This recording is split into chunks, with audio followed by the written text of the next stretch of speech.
Serge Arpin, and Councillor Deans and I believe one of her assistants were on the Zoom call, and she indicated, based on a press release that I can't recall the exact wording, but it was something to the effect, it's in the documents, something to the effect that we're working on a new command structure. And I was curious about what this was, and also indicated a new command structure and hiring a new chief.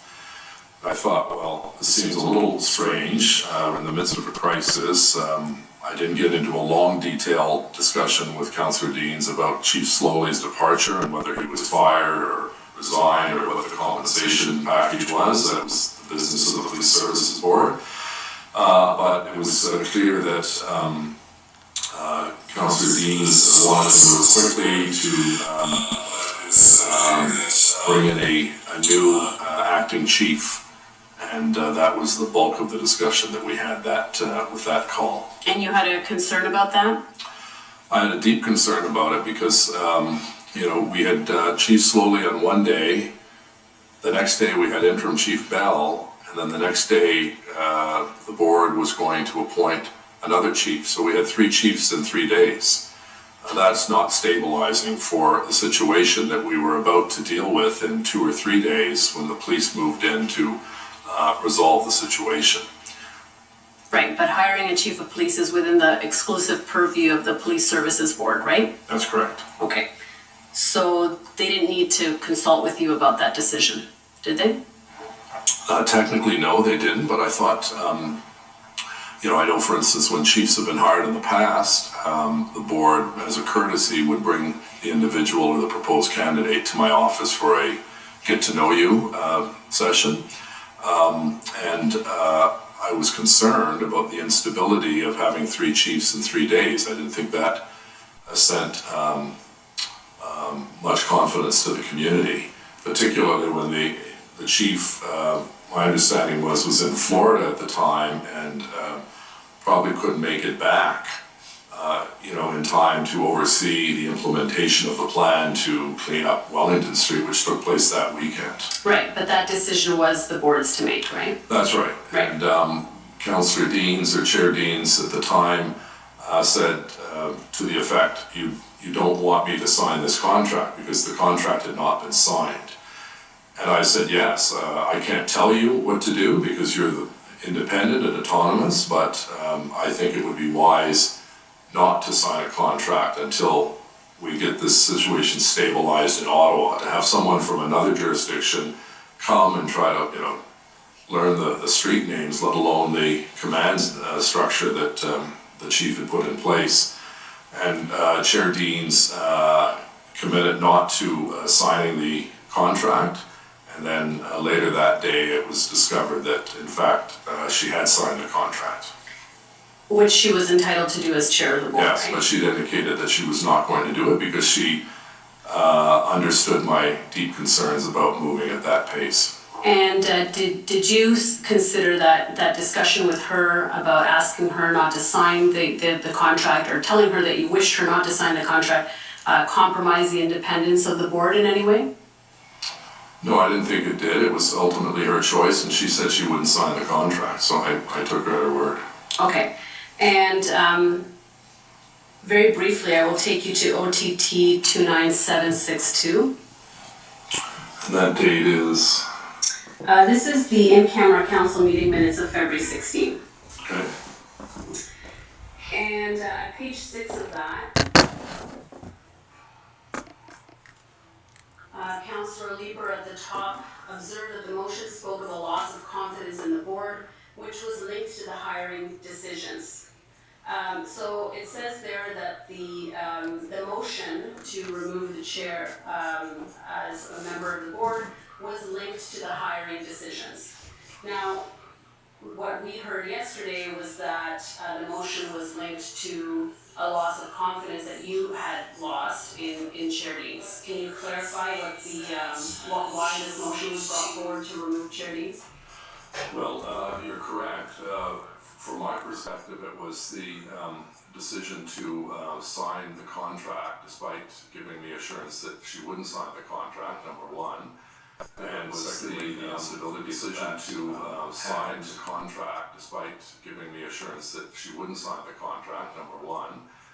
And secondly, the instability that that had. And thirdly, that no one really outside of the Police Services Board was consulted. There was no public consultation. Groups inside civil society. And in fact, it was about two-thirds of council that voted to remove Councillor Deans as a member of the Police Services Board, and the rest of the motions, including appointing Councillor El Shantiri, who was then supported at their next board meeting to be made the new chair of the board. Right, and in this in-camera minutes, we don't see any mention of the assurances that the chair gave to you, according to you, about not hiring a new chief, but that it was linked rather to the board's hiring decisions. And ultimately, as you know, the chief that had been selected ultimately rescinded his offer to take on that role as a result of the turnover at the board. You aware of that? Yes, and after he sent the board a note asking that his name be withdrawn from consideration, I phoned him to thank him for the gracious way that he dealt with a very awkward and potentially embarrassing situation to himself and his reputation, and the fact that he was not going to pursue any action against the city and wished us well in our search. And it was a very civil and kind call from the former chief of Waterloo, I believe. And before the motion was introduced at council, you had asked Chair Deans to resign, correct? No, she asked if I'd lost confidence in her, and at that point, at that meeting, I said, I'm talking to members of council, I can't give you an answer on that. But then, obviously, when we learned that the contract had been signed, despite assurance that it wouldn't be signed, I did lose confidence in her, and that's why I supported the motion by Councillor Moffat. Okay. Two-thirds of council. And do you consider that the turnover at the board contributed to that instability that you were looking to avoid? Well, you'd have to ask the province, because they rescinded the 3 appointees to their board as well. But the reality was that the board, as you know, does not involve itself in operational matters. It's policy and budget driven. So,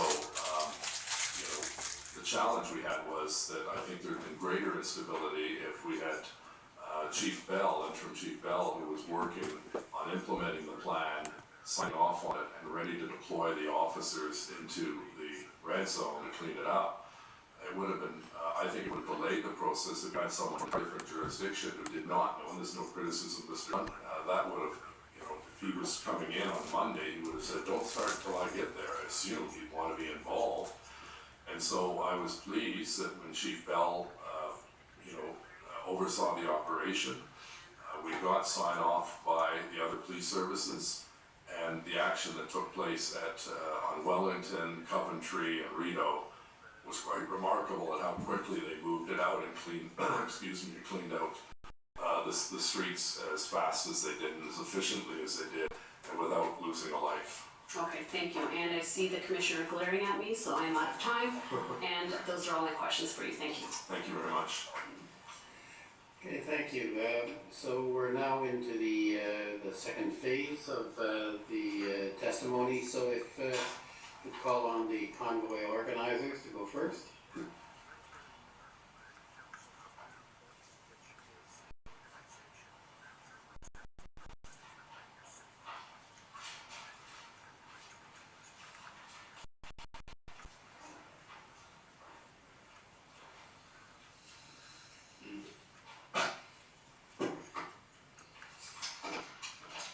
Good morning, Mayor Watson.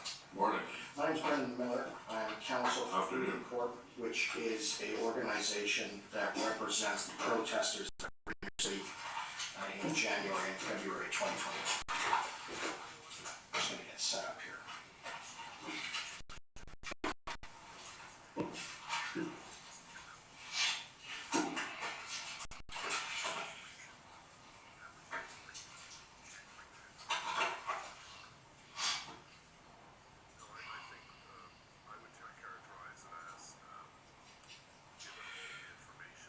So, Mayor Watson, following up some of my friends' questions that have been put to you today and how things come out. Can you agree with me that you did not handle the situation that was before you in January and February of 2022 properly? No, I think I would characterize it as, given all of the information and the circumstances, we did the best we could, which obviously was not good enough. Okay. And can you agree with me that you politicalized the protests and politicalized the situation? Yes. No, I disagree with that. All right. Can you agree that the politicalization of the matter, for which you claim was not yourself, but that the matter was politicalized by the federal government? No. Do you agree that making any of the protests a political issue in the governance level created problems? No. All right. Do you agree with me that the following governments and agencies handled this matter properly? First, the Government of Ontario. Ultimately, yes, they did handle it properly, but it took some time to get to that stage. Okay. And the Ontario Provincial Police. The same. And the Ottawa Police Service. Yeah, they were on the ground from day one, but obviously, as I've expressed, I would have liked to have seen the intervention to bring back our streets to our people done much sooner. Right, and so you said that they were on the ground from day one, right? That's right, they were the jurisdictional police service. Right, and as the mayor of the town, you don't have or the city, you don't have the security clearance or the clearance to know what the actual operational activities are of a police agency, correct? Well, it's not a security clearance matter. It's a matter that there's a separate autonomous organization called the Ottawa Police Services Board that has full jurisdiction over policy and governance of the police board and the hiring and firing of 4 key officers. And that is their responsibility. The only direct link that the city has, as you may know from the Police Services Act, is that we approve or reject the budget of the police board. Right, so I'm going to take you back, so I'll just be more narrow. So during the protests, you did not know what the operational activities were of the Ontario Provincial Police, correct? I wouldn't know what their operational activities were, but they were coming under the jurisdiction and responsibility of the Ottawa Police Service. But again, I was never made aware of the operational plan, nor was I given the specific time that it was going to be launched, because it would be outside my jurisdiction. You could put 2 and 2 together and you started to see more police arrive. You knew it was happening imminently, but I didn't have the specific date, nor should I. Right, and so you saw certain uniformed officers arrive, right? From the Ontario Provincial Police. Well, I don't know if all of them were in their uniform. There were lots that were plain clothes, I suppose, but I saw a lot of OPP officers in Ottawa when we finally got to that 1800 number, that's for sure. You didn't know how many officers really the Ontario Provincial Police had here from January 26th.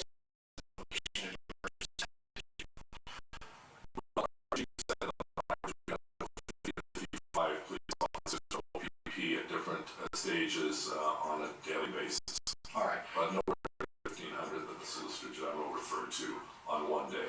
And so just in summary, you had, with respect to their operational plans and what they were doing and everything that the police were up to, you did not know what they were doing, either the Ontario Provincial Police or the Ottawa Police Service, right? They didn't tell you because they couldn't. Well, there's church and state.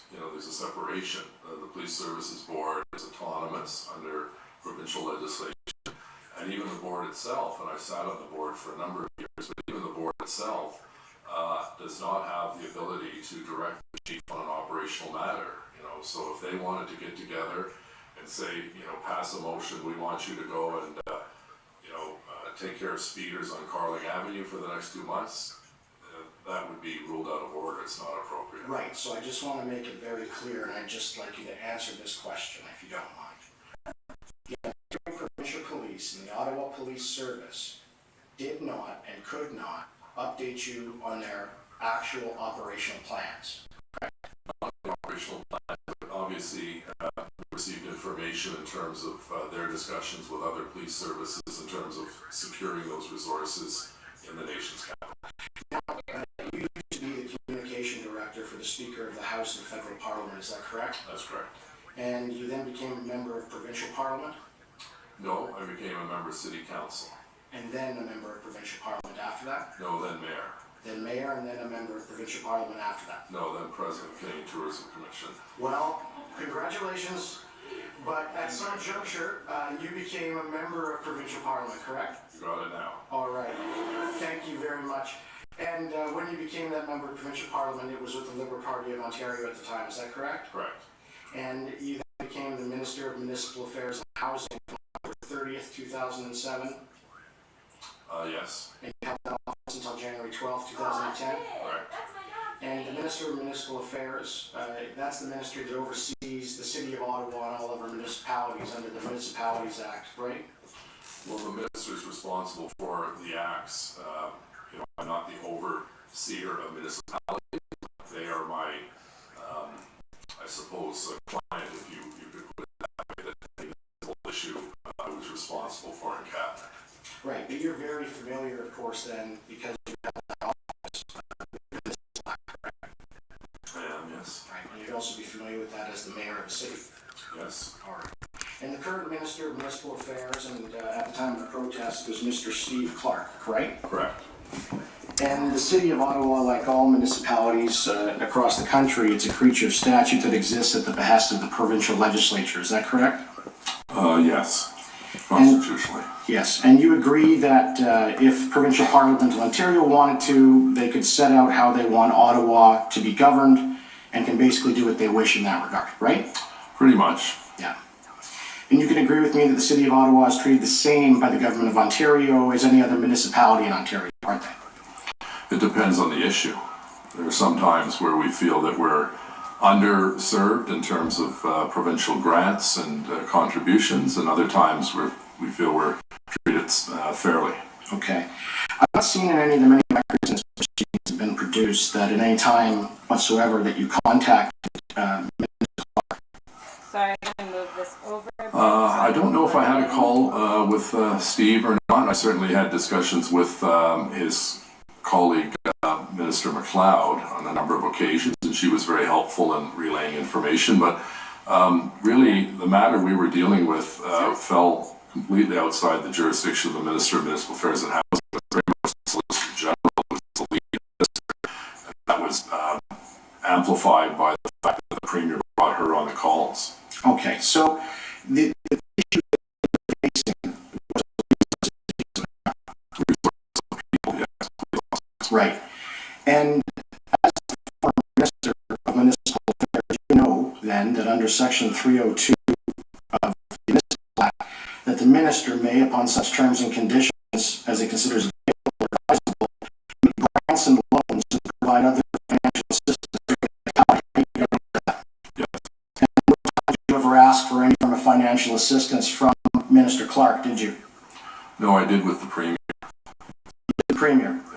Right, but you and I both know from your former workings as that minister that you go through the minister's office, right? You ask them for financial assistance and they can give you a grant and give you money to deal with things like protests on a basis even if they want, right? No, there has to be a program in place. You just don't go up to the Minister of Municipal Affairs for a grant. We indicated to the Premier very clearly, as I did with the Prime Minister and his ministers, that we are counting on those two orders of government, when this is all said and done and finished, that we would be keeping very close tabs of all of the extraordinary costs that we incurred in order to bring peace to our city.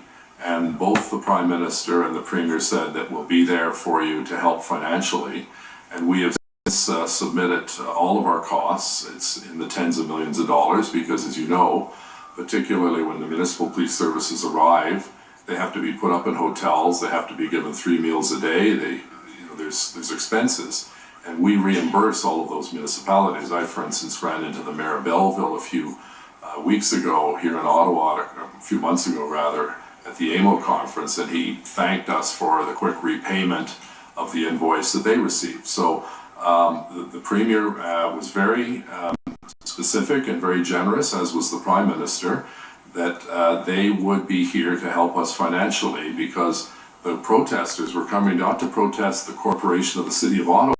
They were protesting mandates that were imposed by the provincial and federal government. We happened to be the, as I said, the meat and the sandwich. We're caught in this middle fight between protesters and two other orders of government that are responsible for various mandates with respect to COVID-19. So, I wouldn't have gone to the Minister of Municipal Affairs and Housing because most of his funding on an emergency basis is through the DRAP program, the Disaster Relief Program. This was not a disaster. So it wasn't a disaster? No, it was a crisis. Okay. And the disaster is a natural disaster.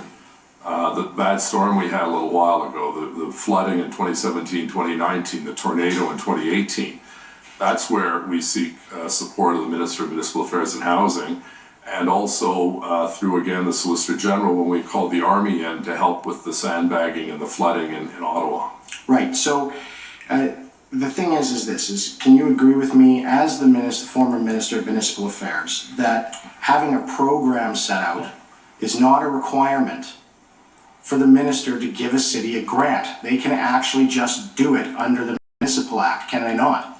Well, there has to be a program in place. There's not a slush fund that's kept by the Ministry of Municipal Affairs and Housing that is there in case a bunch of truckers come and take over a city. There's no such program. You can't, Well, I understand that, but what I'm saying to you is this, is that the minister, and when you were minister, you had the power to grant these grants even if there was no program. Is that not true? No, that's not true. Okay. And secondly, I'm not sure why we would be going to the Minister of Municipal Affairs and Housing for a grant. All we were asking for was the compensation to make us whole, to ensure that we received, after the whole situation had been resolved, to make sure that we had the necessary receipts. And our treasurer is very good at this, along with the CFO of the Ottawa Police. All of the costs were incurred. I think the figure was, and I stand to be corrected, well over $36 million in costs. So that is being worked on now. The City of Ottawa then had adequate financial funds to deal with the protest? Yes, we did. We have healthy reserve funds. So the only issue was actually getting bodies, right? Well, getting bodies, yes, but also having the Emergencies Act so that we could get tow trucks, and we could have a plan in place that once the police moved in, we could actually move those trucks that refused to move and tow them to a central location. I just got something you said. You said you wanted the Emergencies Act. Yeah. You needed it to get the tow trucks. Well, we needed something to get the tow trucks because we're not successful. So when the Emergencies Act was introduced, and it was made clear specifically one line that towing was one of the requirements that people could not say no to, that was a big win for us in the City of Ottawa. And I take it, Mr. Mayor, that you have, of course, a relationship with probably numerous members of Parliament from your position as mayor in Ottawa, right? Correct, yes. Did anybody tell you before the Emergencies Act was invoked that it was coming? No. All right. So you didn't know if you were going to get these powers or what have you were going to be ordered with respect to towing vehicles? No, when the act was introduced, and my staff basically printed off a copy of the act and highlighted those sections that we could use. The one that caught my attention the first was the towing capacity to clean up the situation in Centertown and Bio Market.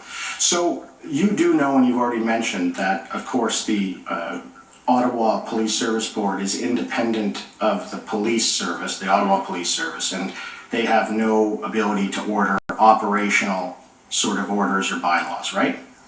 Yes, they don't pass bylaws, but... And as the former Minister of Municipal Affairs, you also know that, of course, the province of Ontario and the Premier and the ministers at the provincial level, they have no ability to order the OPP to do anything with respect to resources either. That's correct. Right. So you know these two things, right? And you knew them at the time. Yes. Right. And it would have been the commissioner of the OPP that would be making those decisions, right? Yes, he was in contact with Chief Slowly. Right, and at no time, and that's Mr. Thomas Carrerick, is that correct? That's correct. Right, and you agree with me that at no time while you were looking for these resources, did you contact the Commissioner of the OPP to outline what you wanted, right? No, that would be inappropriate. That would be inappropriate. To contact an OPP officer. He's the Commissioner of the OPP. What's the difference? You're okay with having contact with the Prime Minister of the country, but you're not okay having contact with the Commissioner of the OPP to ask him for what you need. Because we have a system in place where we do not have politicians interacting directly with police officers or superintendents or commissioners. That would be highly inappropriate. That's why, as a politician, my counterpart is not the OPP commissioner, it's the Premier and the Minister responsible for the Solicitor General. So it would be highly inappropriate. During this whole period, I did not once speak to the Commissioner of the OPP or the Commissioner of the RCMP. Completely inappropriate. So, I dealt at the political level with members of Parliament, members of provincial Parliament, ministers, and the Premier and the Prime Minister.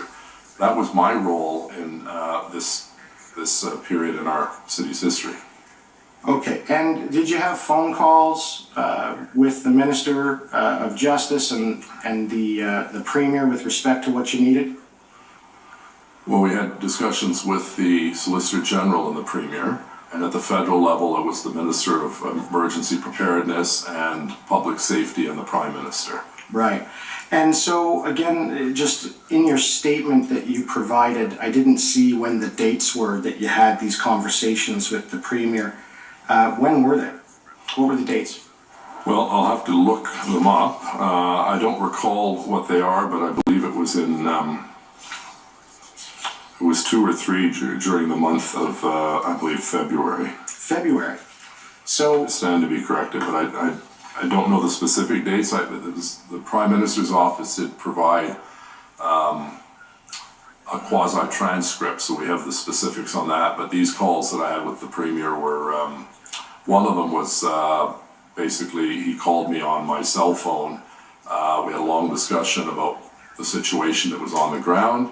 And then the other was when the Minister of the Solicitor General joined us and we had a discussion about the need for OPP officers. okay, so, and I can tell you that the Prime Minister and the Premier were talking around that time too. And the Premier had told the Prime Minister, and I'm going to put it to you that he also told you, that he had no ability to order the OPP to provide you officers. It had to come from the Commissioner and the OPP themselves, right? Right. Right, and he told you that. I don't know if he told me that, but the Solicitor General sent a letter, as we saw earlier today, indicating that she had sent our request, the letter that Councillor Deans and I sent to the Premier and the Solicitor General.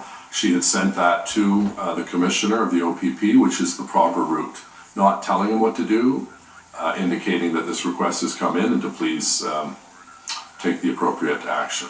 Right, and the Premier told you that he wouldn't join the tripartite meetings because it was pointless. He felt it was a waste of time. Right, and it was. How do you know that? Because you were looking for officers, and they couldn't order officers. No, that's, I don't think you fully understand the situation, that I can't pick up the phone and start barking orders at a commissioner of any police service, whether it's the OPP or the RCMP. There's a protocol in place, and that protocol is to have politician to politician. And the RCMP and the Minister said the same thing. He can't direct Commissioner Leckie, but he can certainly pass along our request. And she made the decision, and we thank her and the Commissioner, because at the end of the day, they did provide the resources that ended up cleaning up this terrible situation our residents found themselves in. Right, and this protocol that you've been talking about and mentioned, is it in writing? Well, it's the law that politicians are not allowed to direct police services. It's very... I understand that, but there's nothing that I know of, at least, and if you could point me to it, that says that you were prevented from either calling Commissioner Leckie or calling the Commissioner of the OPP and saying, hey, we need some more resources, can you do this? Again, I think that would be entirely inappropriate, to give the powers of operational responsibilities to politicians is a I'm very not saying that, slippery sir. slope. I'm asking you if there's an actual policy that says you are not allowed to call and make a request to the police. Is there a policy in that regard? Well, our city solicitor advised that the route that we should be taking is the letter to the Premier and the Prime Minister and the two appropriate... Okay, so it wasn't a protocol, it was what the city solicitor told you to do. Well, I'm assuming that he would have told me what to do based on the law of the land. And, Okay. The policy is very... I'll ask him about that when he testifies. Sure. The other questions I have for you have to do with the mediator. Now, you had asked... Sorry, with what? The mediator. You had asked the federal government if they could appoint an independent mediator, is that right? Yes, And the federal government said no. that's correct. Right. And they said no because they didn't want to look like they were engaging with the protesters. Is that right? You'd have to ask them. I can't speculate why, although, as you know, there was a movement on the same day by two colleagues on council to bring a resolution to council to ask the federal government to allow a mediator to try to find a middle ground. That motion never made its way onto the council agenda, so Right. the council didn't take a position. You said that you had no issues with financial resources at the time. So why didn't you just hire a mediator? Well, again, the issue that the protesters were in Ottawa was not to protest the city of Ottawa, but federal and provincial mask mandates, among other issues that the truckers were upset with. So it was not really up to the city to start that kind of a broad-based mediation. What we did do, and what we were somewhat successful, was to secure an agreement by Ms. Leach and those truckers who fell under her jurisdiction, for lack of a better term. And I believe that was successful. We were able to get 40 big rigs and about 60 smaller ones out of the residential area and onto Wellington Street.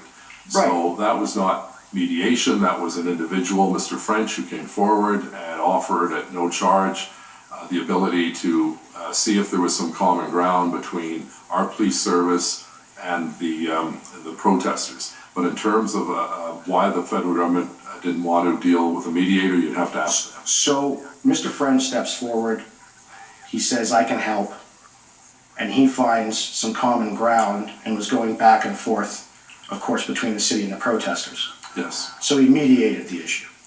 Well, he was a facilitator because he ended up getting a letter from me and then a subsequent response from Ms. Leach. And the activities took place, I think, the next day, and then they were halted once the Emergencies Act was implemented, I believe, on the 14th. Right. And after that agreement was done, the protesters followed the agreement and tried to get onto Wellington, and the only thing that ended up stopping them was the police. Is that correct?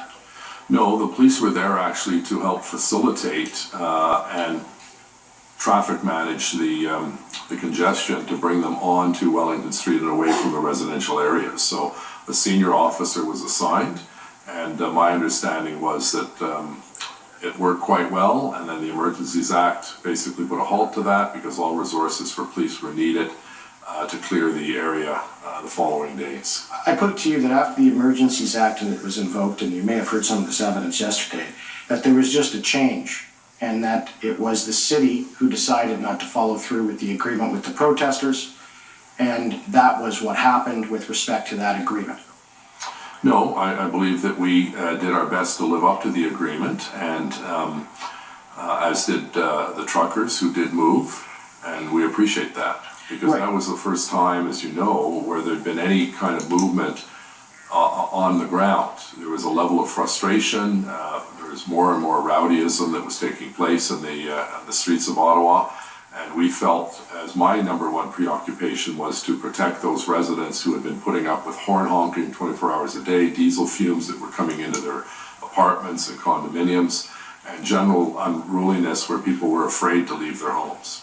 Right, and so you would agree then these statements that have been out by various people that the protesters did not live up to the agreement are incorrect. In fact, they did. So I'm not sure who you're referring to. There's been, it's okay, but you agree that the protesters lived up to their end of the bargain, right? On that particular issue, yes. Right. And you had earlier said in your evidence that, you know, you couldn't negotiate with these people rationally, but you did have that done in the end, didn't you? No, I didn't get involved in it because I did not believe that I should be personally involved, but Mr. French acted as a go-between between the city OPS and the group under Ms. Leach. And, you know, we're appreciative of Mr. French. He had really no skin in the game. He was not being paid for this. There was no business angle. I think he saw what was happening, and Right. it's his capital as well. And sorry, I don't mean to interrupt, but I just want to get my question answered. So, they said, you said earlier you couldn't negotiate with them rationally, and you had no dealings with any negotiations with them except for the issue with Mr. French, right? I had one or two calls with Mr. French, and then it was handed over to Mr. Kanalakis and Mr. Right. Arback. And so prior to that time, you had no attempt or nothing of involvement with respect to attempting to negotiate with the protesters, correct? That's correct. All right. So your statement earlier that you could not negotiate with these people rationally, you agree that the one time that you actually had any involvement whatsoever, you did, right? You had a rational negotiation that resulted in an agreement, correct? No, I didn't, because I wasn't involved until the final agreement came I understand. forward. Okay, thank you. Those are my questions. Thank you. Okay, thank you. The next up is Mr. Slowly, his counsel.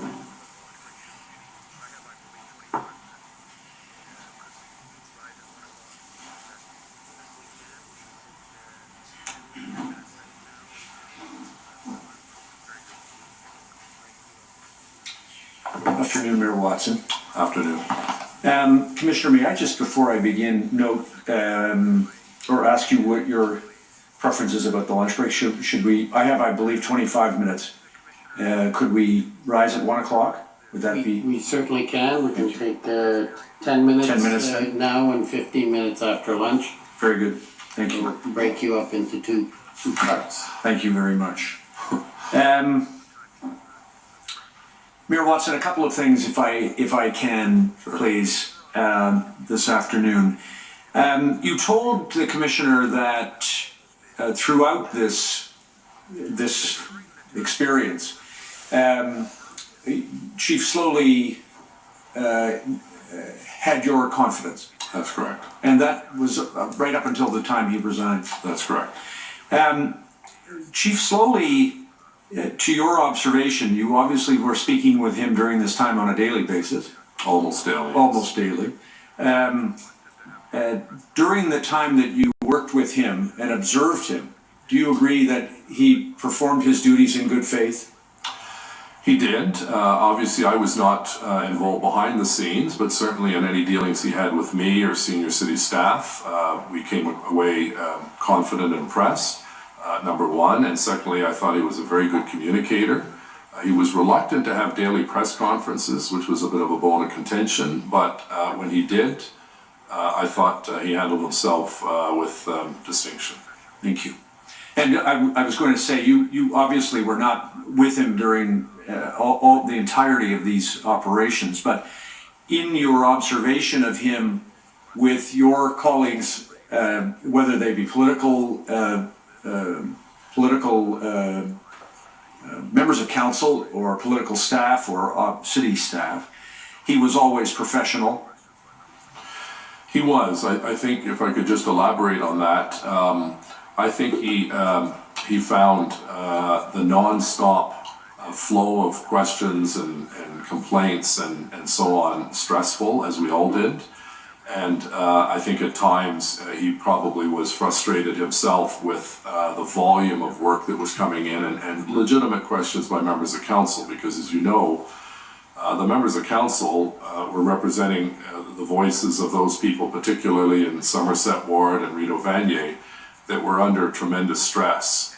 And that stress percolated its way up to everyone within the organization, including the chief. But I certainly, I never saw him be disrespectful to any member of council. I think he was firm from time to time with a few members of council that what you're proposing, Mr. or Mrs. Councillor, is illegal, but I never saw him lose his cool. Thank you. And finally, like you, and like probably every other person involved in this on the city side, just confining ourselves to that for the moment, he worked around the clock. Yes, I think that's the same case for his command team and a lot of our staff and so on. As I said, I saw of him, I had his confidence, or I was confident in him. I don't know what was going on behind the scenes in terms of the operations. I'd heard through Mr. Kanalakis there was a level of division within the various police forces.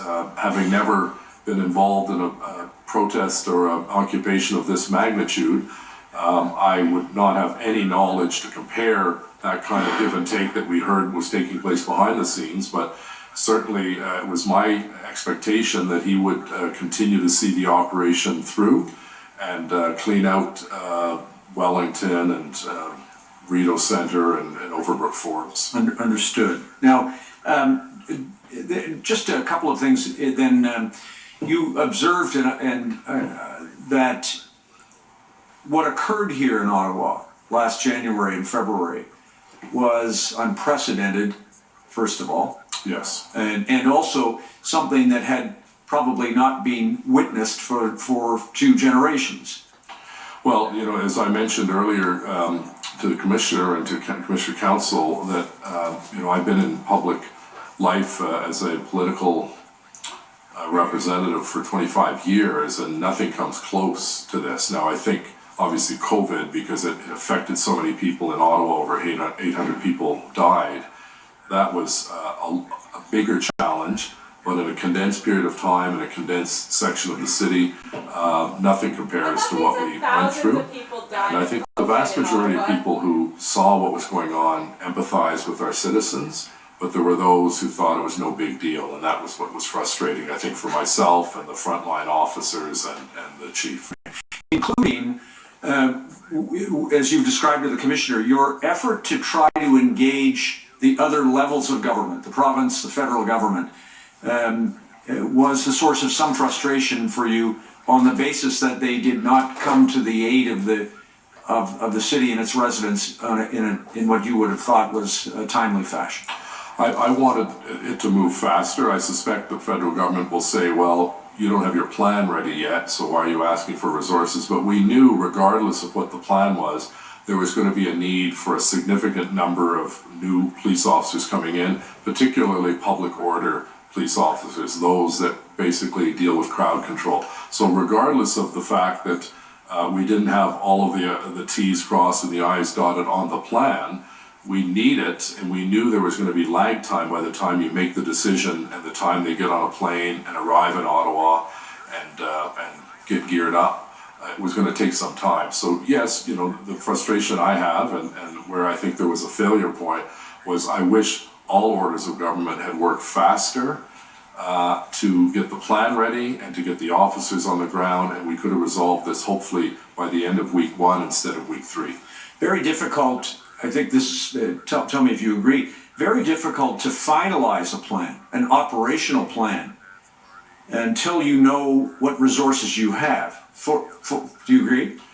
Well, I'm not a police expert, so I can't give you an informed decision. Certainly on the surface of it, we knew that we were going to need hundreds and hundreds of police officers because we were outnumbered 100 to 1 or 200 to 1. You just have to see the video of the raves and the dance parties and the honking of the horns and all of the other activities that were taking place. It really stole neighborhoods away from the people who live in them. Right.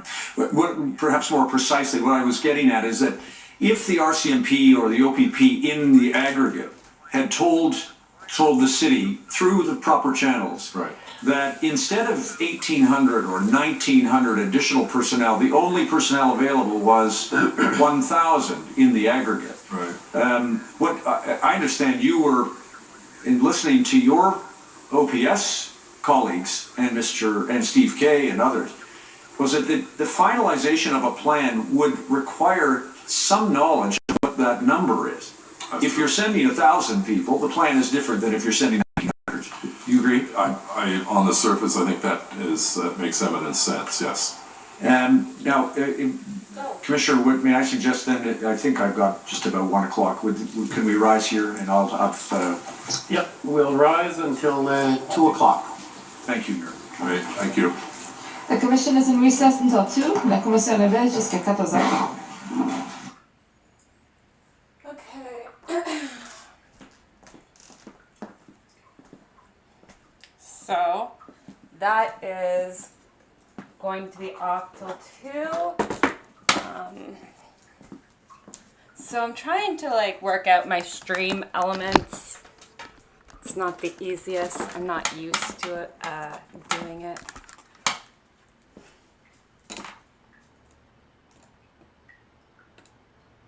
Yeah, I know. Honestly, like, it's really clear that the narrative among the politicians is to say, like, hey, we needed this.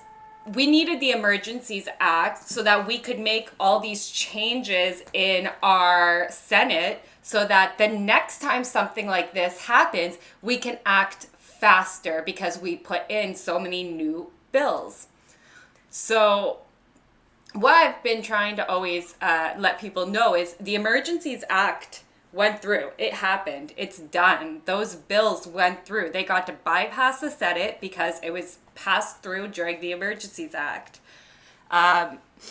So it seems more so like at the end that they're just trying to justify what they did so that next time they can handle it faster. It doesn't seem so much like they're questioning whether or not, like, the ethics of the Emergencies Act. So, that is a little concerning. Yeah. So, well, that is on. I think I can go over here. Go like this, and can play some from another YouTube channel, and it's like times during. Y'all gonna see who I follow. There we go. Colin's live.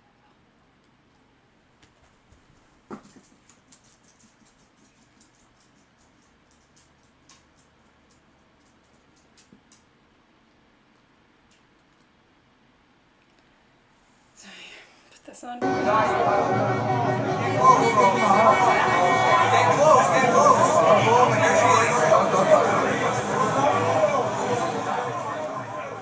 And I'm just going to try to work out my streaming.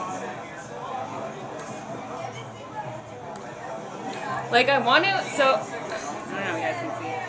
This is my streaming thing here. And I just don't know how to use it.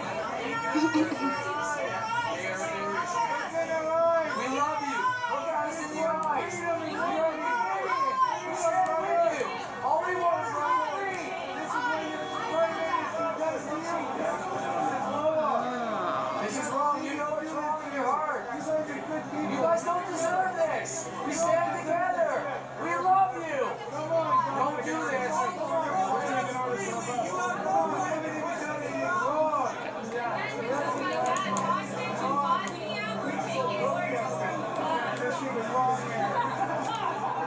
Do not follow these orders. They come from unholy sources. We stand with you. You're not 13, 18, 31. You're a human being. You're a human being. We're human beings, brother. We stand with you, brother. You're not 14004. You're a human being. We stand with you. We love you. You're not numbers. You're not pawns. You're a human being.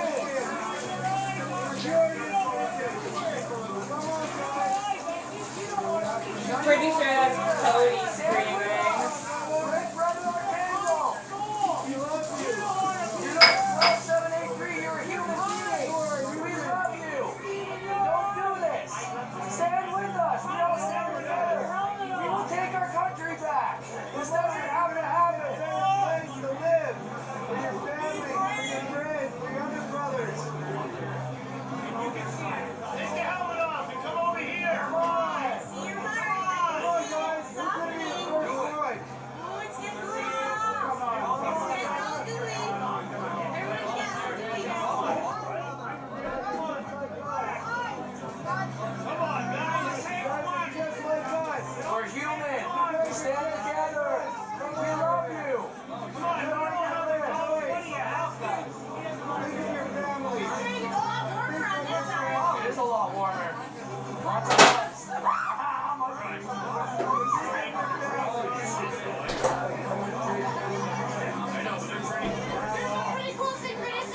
We stand with you.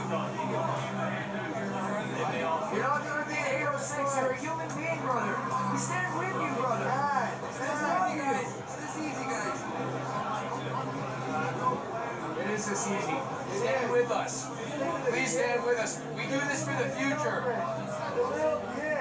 We do this for everyone. We love you. That's all we've ever done. We want to save the children. We're family. Children. Come on, kids. Turn the other way. Turn the other way on children. You're not 13831. You're a human being, brother. You don't need to do this. You have emotion. We love you. Stay with us. You want to be on that side of the line? Then fine. We're getting you the opposite. That's it. That's all.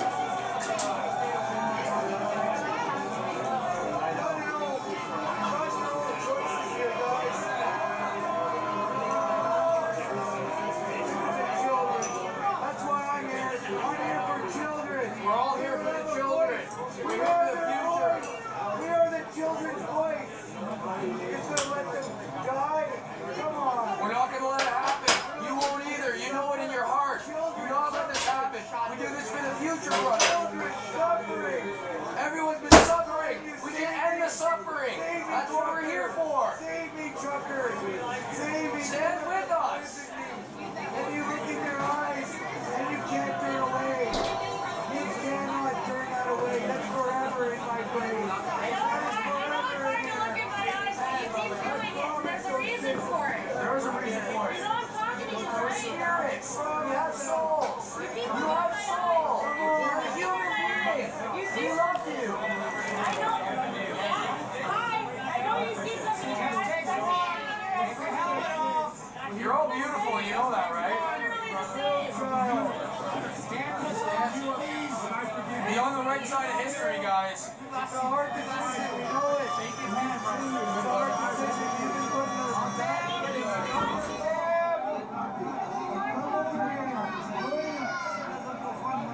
We need you.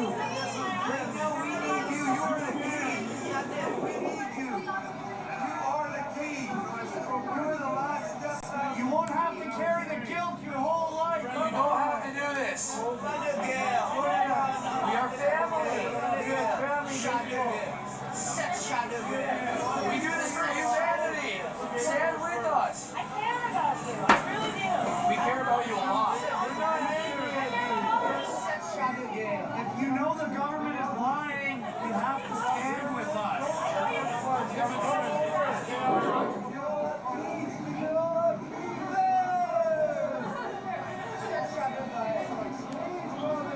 Stand with us. You're not 12006, you're a human being, and we love you. Stand with us, brother. We're here with you. We do this for the future. You're not a number. You're a human being. You should never put a number on you. You're not 12006. You're a human being. Yeah! Yeah! You're not number 454. You're a human being. We love you. You guys are all good people. We can't help you. You're not 454.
back. Let's get you set up.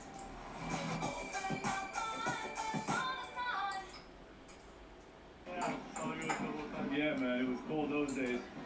Well, I'm glad you came, brother. Ja, kan natten Right? So you're gonna do it? I can't tell you. We should get snow. Get to know, cool, perfect, man. All right, man, there you go. Cool. I'm gonna pull out my phone. If we can get it back up. Yeah. The people were loving that shit, huh? Dude, that was the most intense shit I've ever seen on YouTube, dude.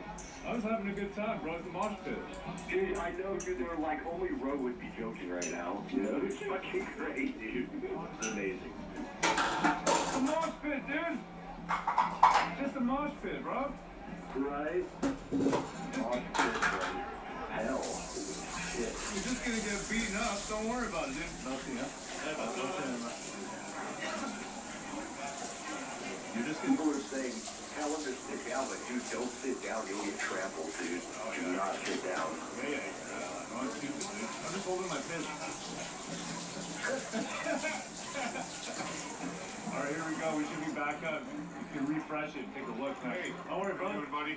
How you doing, man? I'm listening to you. Oh yeah. I'm down here. I don't want to be on. Well, maybe I don't even give a shit, but I don't really want to be on the camera. But yeah, we're down here since day one. Happy to. Yeah, and I recognize your voice. You know, I saw your face. Where recognize your voice. Yeah, and they ran through us with horses a minute ago. We're not being violent. Somebody threw something and everybody pushed it right up. Don't throw anything. Don't throw anything. We're pushing. We're making them work for their every inch. But here's the thing. Yes, everyone listening should understand. They are going to retake this territory because we're not going to fight them. Exactly. Okay, and they have like an armored vehicle. I don't know what, you know. Right. I have to go up and stuff. I'm not sure what that thing is. Sure. I bet it's got a water cannon. They just ran horses through us. Right. And they're going to be doing that, right? And they're going to take all this territory back. Right. Violently from us. We're going to make them violently take it from us each and every inch. Right? Make them sweat for every inch of it. And everybody listening, get your ass down here. You got no excuse. Canada, get your ass to Mars. You know what I'm saying? Yeah. It's time to get your ass to Mars. Get your ass to Mars. Right? Get your ass to Mars. Listen, it takes courage to do what you're doing, especially not being a white person and trying to mix into this crowd. And listen, no, I know your background, I get it. But I mean, after everything you might hear, yes, sir. There must be something in the back of your mind that says maybe these people don't want me here, right? But your courage is what we want, right? And appreciate it. Anyway, I'll see you another time. Appreciate it. I like that. Thank you, sir.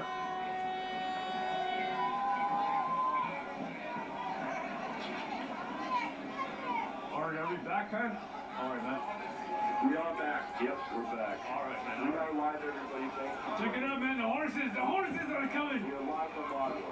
The horses. This is awesome, man. Let me see if I can see this.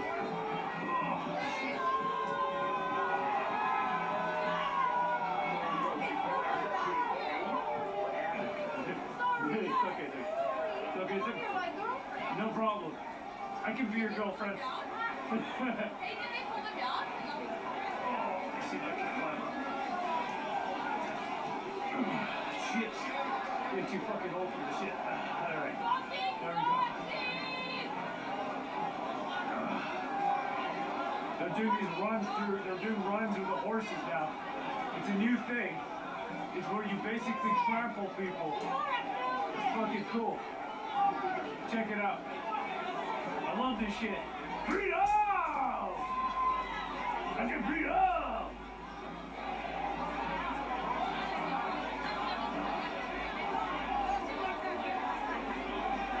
Okay, cool. What do you think of this shit, man? You think you'd ever seen this bullshit in your life? No, I've never seen it up close and personal like that. Oh my, that's something else, you know. Good job holding the line.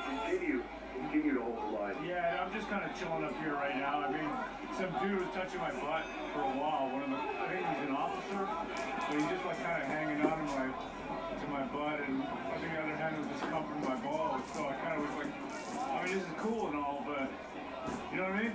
Wait a minute, get a little fresh with you. Well, that's what I mean, you know what I mean? You gotta take me out on a date first. But hey, man, it is what it is, you know what I mean? When you're free to me. So is the police presence trying to move towards where you're at? Are they pushing people back that way? just runs. There's these runs with the horses now. So it's like they all get on horses. So there's like a horse brigade, and then they kind of do like a little horse thing, like a horse maneuver, and they just run through the sky. Wow. Okay. What is this? You know what, man? There's a restaurant called Medieval Times. It's really, really good, actually. It's in You like that? Yeah, man, it's cool. Yeah. It's good. Go see some jousting and eat some red meat. Sounds like a nice Friday night. Yeah. Oh. Man, you know what, man? I mean, this is unexpected for me because I came really, realistically, for the bacon sandwiches. You know what I mean?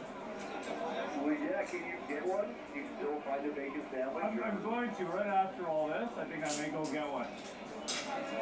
I think you earned a bacon sandwich. Oh, thanks, bro. Appreciate it, man. Appreciate it. Yeah, if you haven't already, please like and subscribe. Ring a ding a bell.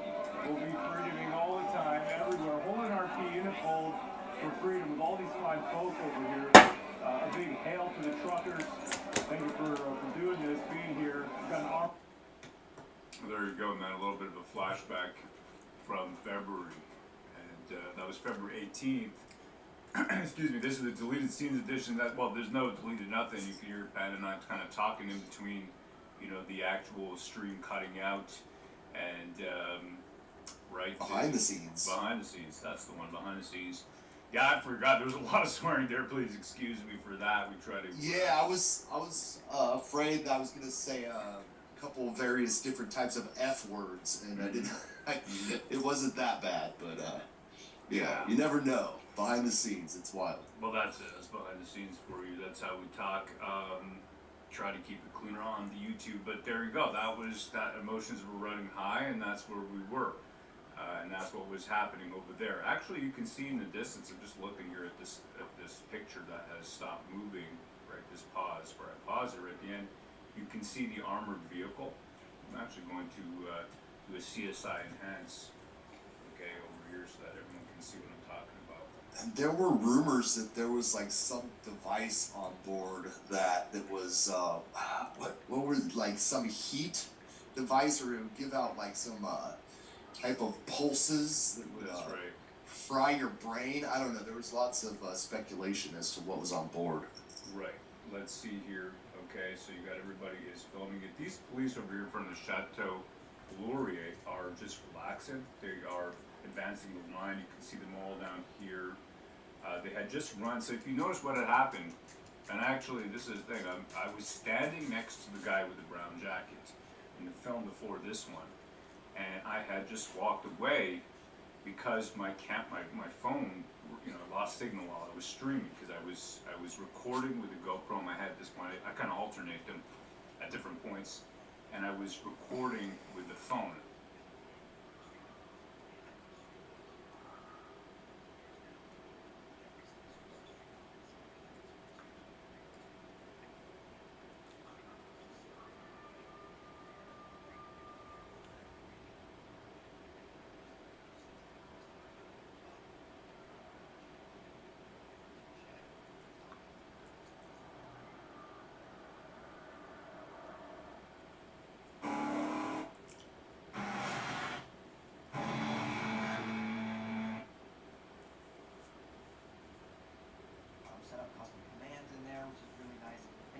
Whole animated alerts and overlay system is really cool, especially if you don't have custom designs. So we're going to do a quick dive into that. I'm going to show you guys how to set up stream elements on your stream.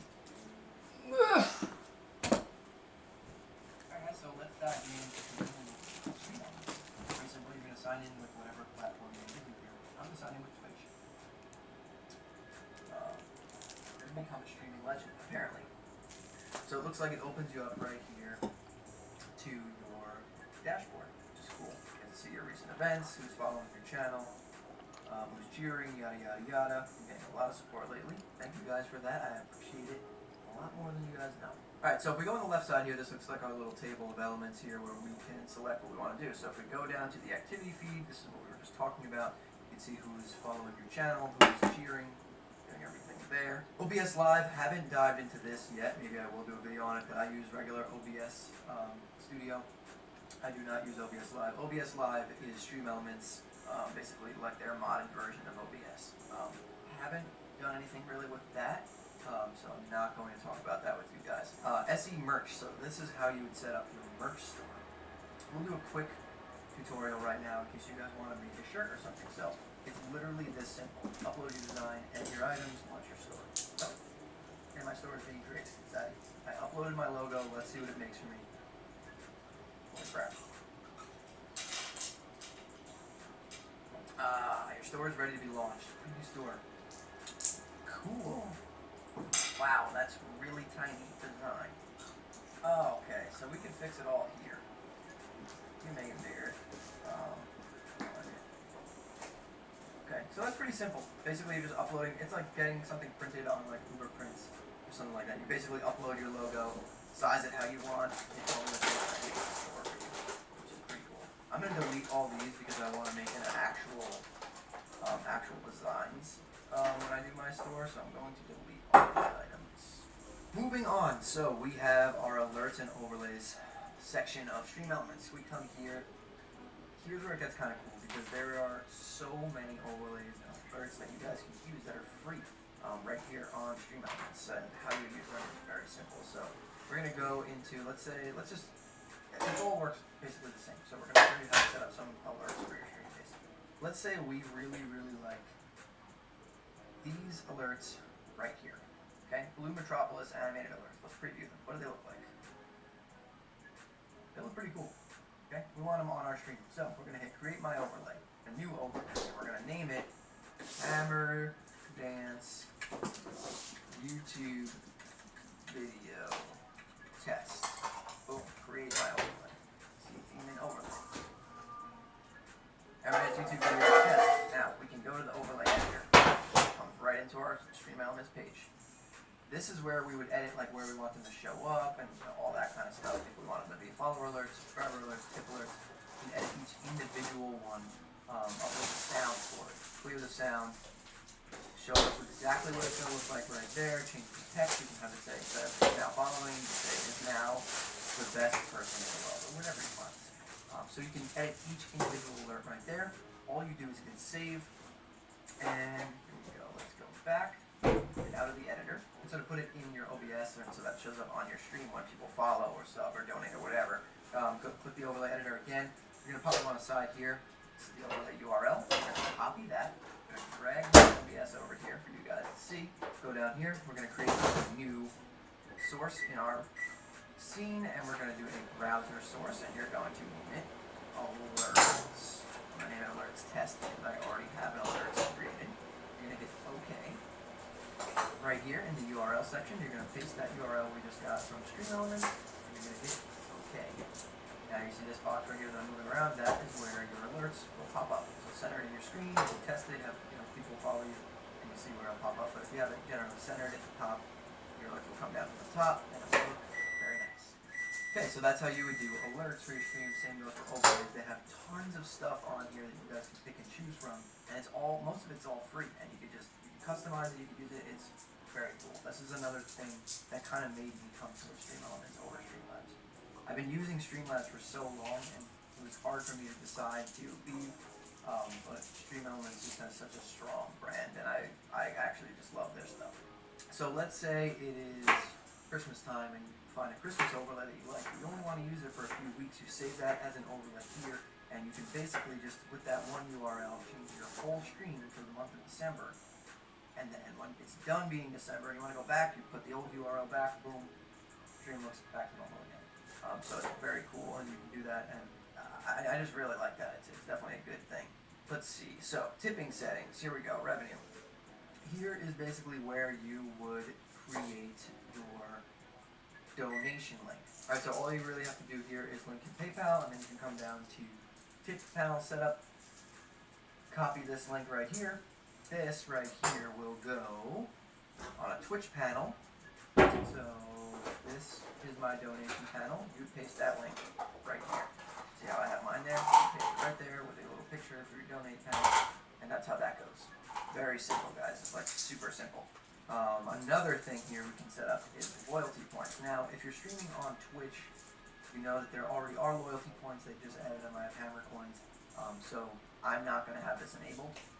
But let's say I was streaming on YouTube or Mixer or somewhere where I wanted to have loyalty points and they weren't incorporated into the platform yet.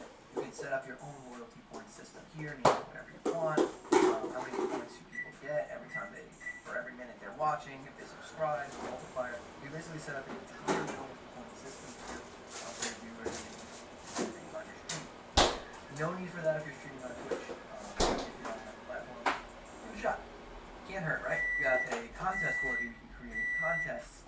People can bet using their points, all that kind of stuff. You can do giveaways with Stream Elements, which is nice. Just create a picture for it. Set it to subscribers only. Basically, anything you want to give away, Stream Elements for. It's really cool. Moving on, we have the Stream Elements bot. You can have the Stream Elements bot moderate your stream. You can set exactly what it does here. Right now, what he's doing is it's going to be getting a notified in chat whenever an activity happens. You can set it so that people can play roulette or bingo or raffle, emote pyramids, basically tons of stuff you can have your bot do here to kind of interact with your chat and get people a little more, into your stream. There's more to do, you know what I mean? They're not just sitting there watching, they can actually be a part of the stream, which helps a lot. You can set up spam filters so you can filter out certain words or caps lock or links or whatever you want to do. Make sure you set this up because right now I have no filters on, so I'm going to set this up after stream. I want to have like protection there and put that on. Ban words I will do. So for me, links and ban words are some things that I do filtering out. And you can edit the ban words and specific words if you really want to. Moving on to timers. Now timers are basically I can set up a command so that my bot says something at a specific time. So I'm going to say like remember to follow, and it's going to say, hey guys, if you're enjoying Hammer's stream, don't forget to hit that follow button. Boom. Alright, so now, every 5 minutes, he's going to say that. So basically what this means is every 5 minutes it's going to check if 5 chat lines have been said. So if there's people in chat talking, and they've said 5 lines of text, and it's been 5 minutes, my bot will say, hey guys, if you're enjoying Hammer Stream, don't forget to hit that follow button. That's really the basics of Stream Elements here. If I missed something, let me know down in the comments below and I'll be sure to answer it. Anyways guys, that's all from me today. Hope you guys enjoyed this video. I hope you found it helpful. A lot of you have been asking me how do you set up alerts, how do you set up your donation page, how do I make a store to sell my logo on a shirt, things like that. So I hope this video helped and we covered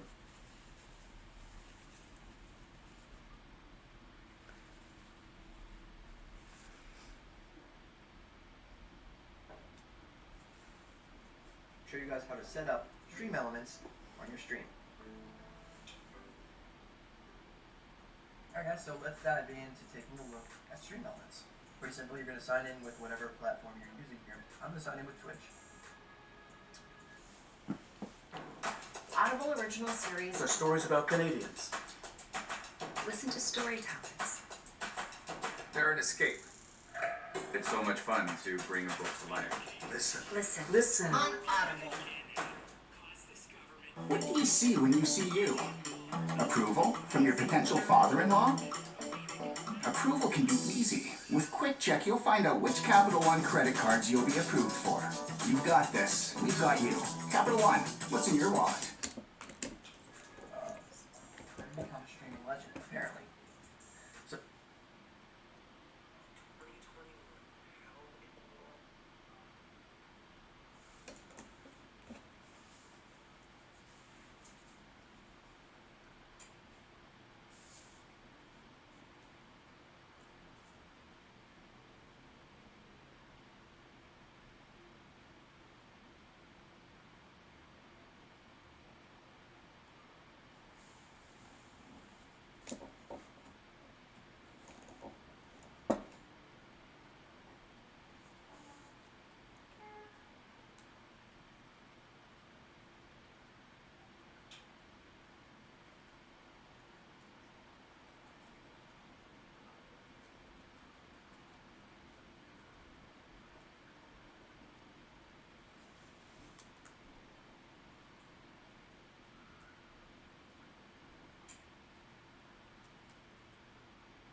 Check out this TD app. Access to banking, trading, and rewards together. In my day, I had to bank on one app and trade on a completely different app.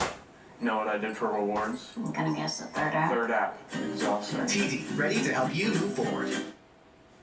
How fast does Dove Dry Spray actually dry? Dry Spray dries in an instant, leaving these men with nothing to do in this ad. Thankfully, we've got something to fill the time, instantly putting these guys back into their comfort zone. Dove Dry Spray dries instantly and keeps you protected for 48 hours. So it looks like it opens you up right here to your dashboard, which is cool. You get to see your recent events, who's following your channel, who's cheering, yada yada yada. I'm getting a lot of support lately. Thank you guys for that. I appreciate it a lot more than you guys know. Alright, so if we go on the left side here, this looks like our little table of elements here where we can select what we want to do. So if we go down to the activity feed, this is what we were just talking about. You can see who's following the channel, who's cheering, doing everything there. OBS Live, haven't dived into this yet. Maybe I will do a video on it, but I use regular OBS Studio. I do not use OBS Live. OBS Live is Stream Elements, basically like their modded version of OBS. Haven't done anything really with that. So I'm not going to talk about that with you guys. SE merch, so this is how you would set up your merch store. We'll do a quick tutorial right now in case you guys want to make a shirt or something. So it's literally this simple. Upload your design, edit your items, launch your store. Go. And my store is being created. I uploaded my logo, let's see what it makes for me. Holy crap. Your store is ready to be launched. Preview store. Cool. Wow, that's really tiny design. Oh, okay, so we can fix it all here. You can make it bigger. Okay, so that's pretty simple. Basically, you're just uploading. It's like getting something printed on like Uber Prints or something like that. You basically upload your logo, size it how you want, hit publish, and it like makes a store for you, which is pretty cool. I'm gonna delete all these because I want to make an actual designs when I do my store, so I'm going to delete all these items.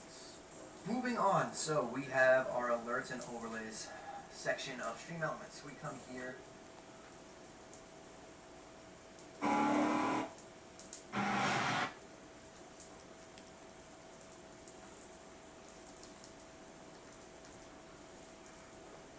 Here's where it gets kind of cool because there are so many overlays and alerts that you guys can use that are free right here on Stream Elements, and how you use them is very simple. So we're going to go into, it all works basically the same. So we're going to show you how to set up some alerts for your stream cases.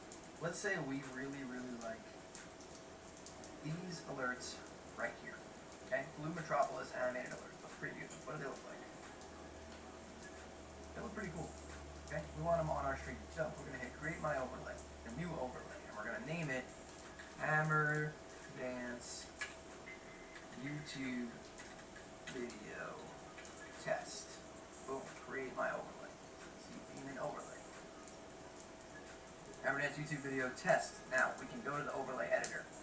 Comes right into our Stream Elements page. This is where we would edit like where we want them to show up and all that kind of stuff. If we wanted them to be follower alerts, subscriber alerts, tip alerts, we can edit each individual one, upload the sound for it, clear the sound, shows us exactly what it's going to look like right there, change the text, we can have it say instead of is now following, you can say is now the best person in the world, or whatever you want. So you can put each individual alert right there. All you do is hit save, and here we go, let's go back. Out of the editor, instead of putting it in your OBS so that shows up on your stream when people follow or sub or donate or whatever. Click the overlay editor again. You're going to pop them on the side here. This is the overlay URL. You're going to copy that. You're going to drag my OBS over here for you guys to see. Go down here. We're going to create a new source in our scene, and we're going to do a browser source, and you're going to name it alerts. I'm going to name it alerts test because I already have an alerts created. You're going to hit OK. Right here in the URL section, you're going to paste that URL we just got from Stream Elements, and you're going to hit OK. Now you see this box right here that I'm moving around, that is where your alerts will pop up. So center it in your screen, you can test it, have people follow you, you'll see where it'll pop up. But if you have it generally centered at the top, your alerts will come down from the top, and it will look very nice. Okay, so that's how you would do the alert for your stream, same with the overlays. They have tons of stuff on here that you guys can pick and choose from, and it's all, most of it's all free, and you can just customize it, you can use it, it's very cool. This is another thing that kind of made me come to the Stream Elements over Streamlabs. I've been using Streamlabs for so long, it was hard for me to decide to leave, but Stream Elements because it's strong, and then I actually just love this stuff.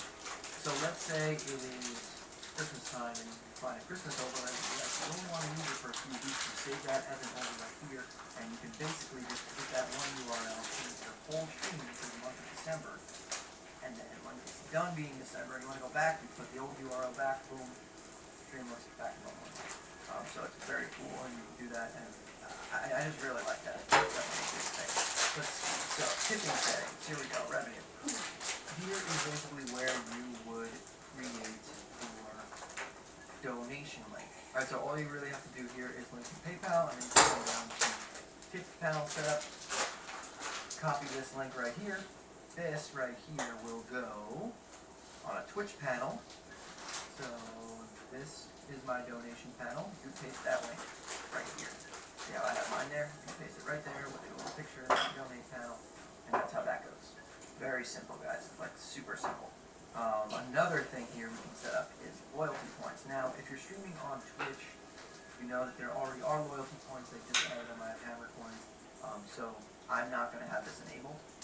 But let's say I was streaming on YouTube or Mixer or somewhere where I wanted to have loyalty points and they weren't incorporated into the platform yet.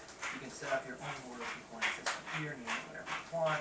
How many points do people get every time for every minute they're watching, if they subscribe, the multiplier. You basically set up an entire loyalty point system here for your viewers and they can do things on your stream. No need for that if you're streaming on Twitch, but if you're on another platform, give it a shot. Can't hurt, right? You got a contest board here. You can create contests. People can bet using their points, all that kind of stuff. You can do giveaways. Nice. Create a board. Set it to subscribers only. Basically, anything you want to give away, you know, this for is really cool. Moving on, we have the Stream Elements bot. You can have the Stream Elements bot moderated for your team. You can set exactly what it does here. Right now, what he's doing is going to be getting a little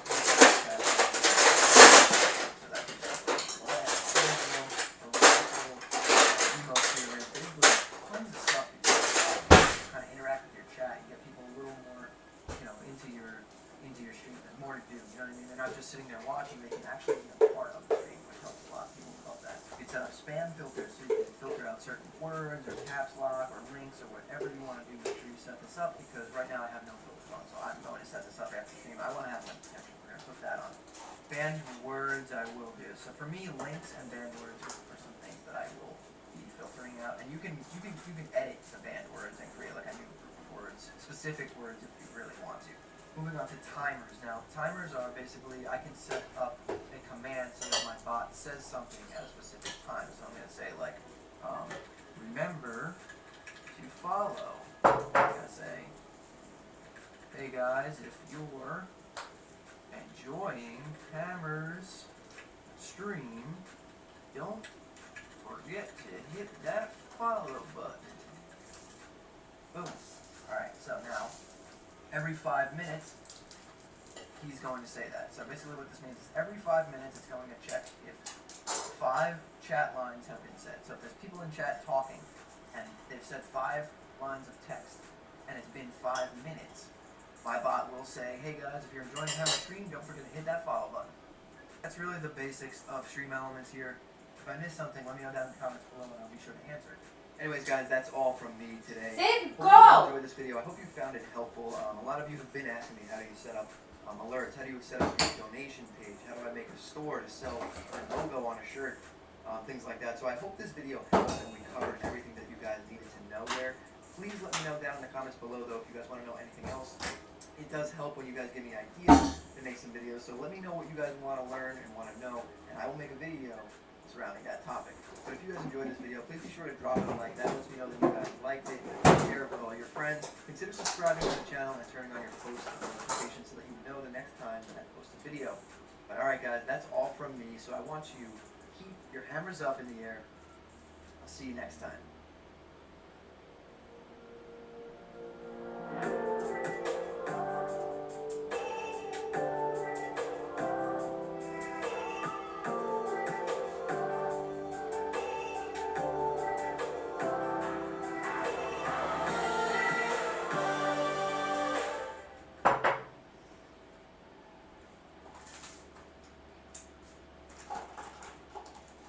There's one big thing that every streamer of every size wants, and that's making your content better. You want your streams to look nicer, optimize tools that run faster, chatbots to make moderation easier, and of course, more ways to make money. With Stream Elements, we're going to do all of that.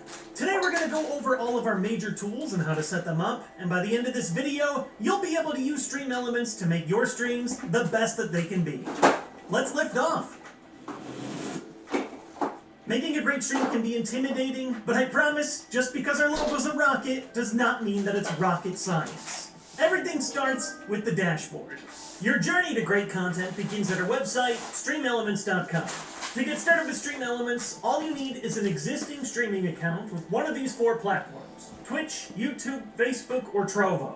You can start the process with the sign up button in the top right corner of the page.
Welcome back. The Commissioner's office will open again at 2 and we'll be streaming the live event.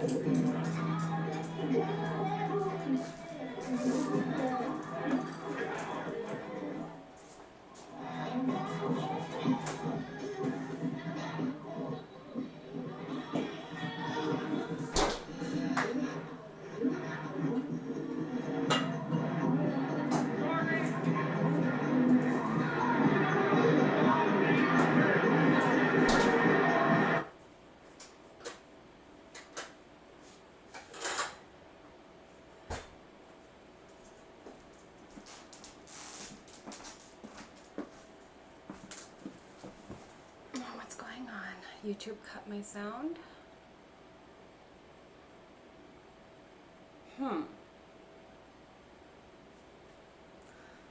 It's weird. Sorry about that. Okay. Continue with this for now.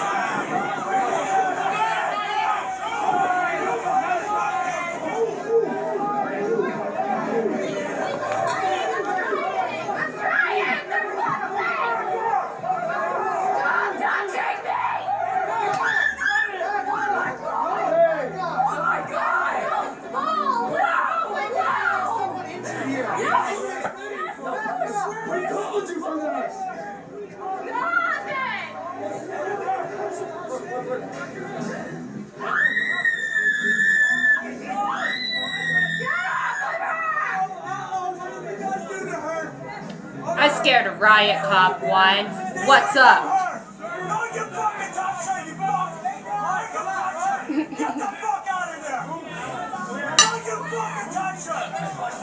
That girl was fucked up. She was bleeding from the fucking face.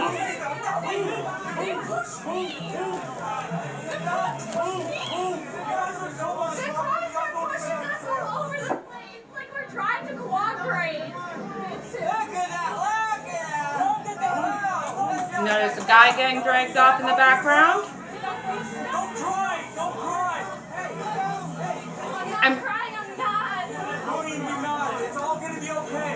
I was furious.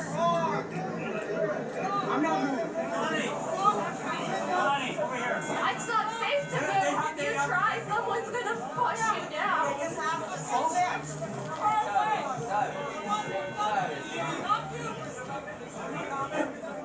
I'm not moving. I belong here. I belong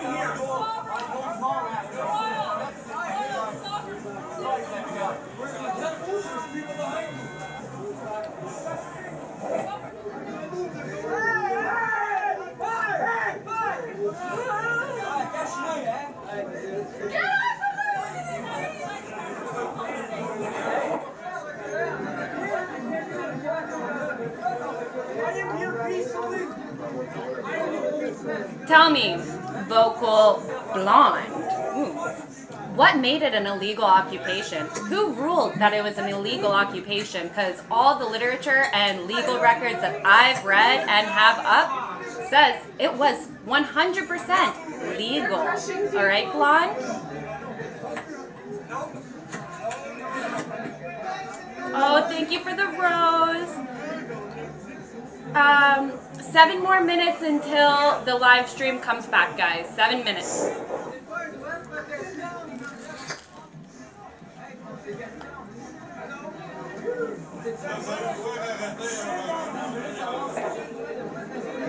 Watch your camera. They're gonna slam you down on your stomach. They're gonna break it. No, we were. There was those green cops in the front of us, black and red, yellow cops behind us, and horses that surrounded us. So unless you were there, don't speak. Vocal blonde, show me the case report that called it illegal. Show me it. Show me it. Show me the case report. Vocal blonde.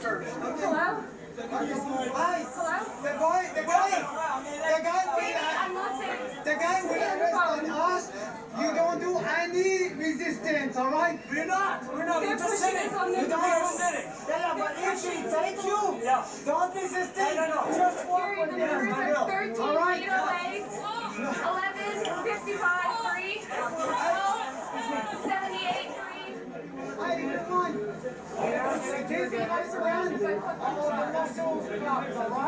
As you can see, totally surrounded. So whoever said that we weren't surrounded, dude, vocal blonde, a judge has to define that, not a Google search. Okay, hun? Learn legal rights.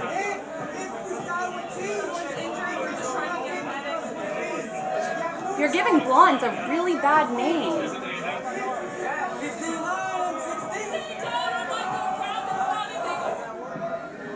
5 minutes.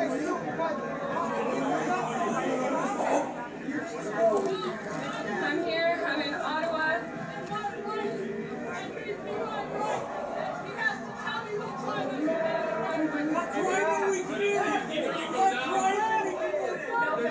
no name tags. They didn't give us any directions. None of us knew what the fuck was going on.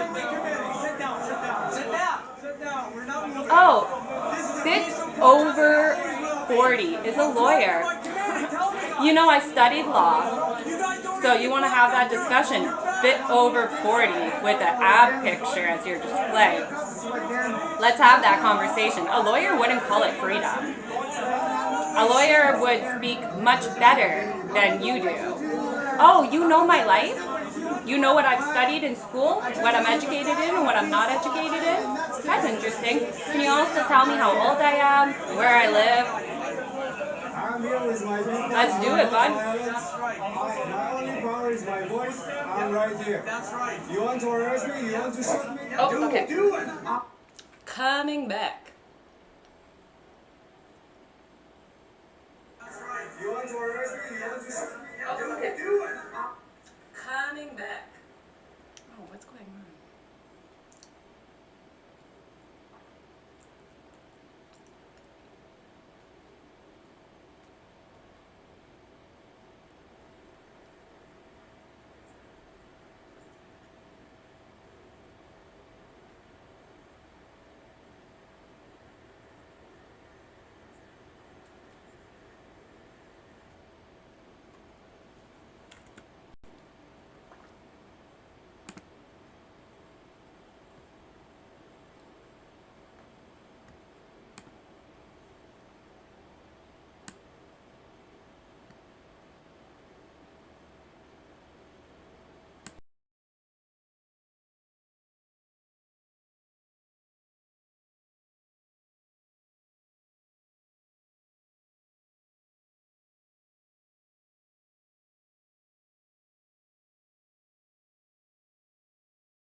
I'm interrupting whatever you're watching to bring you my best travel hacks to find the cheapest flights. Skyscanner. Skyscanner searches all of your favorite travel sites and billions of prices every day to make sure you get the best deals. Travel hacker out.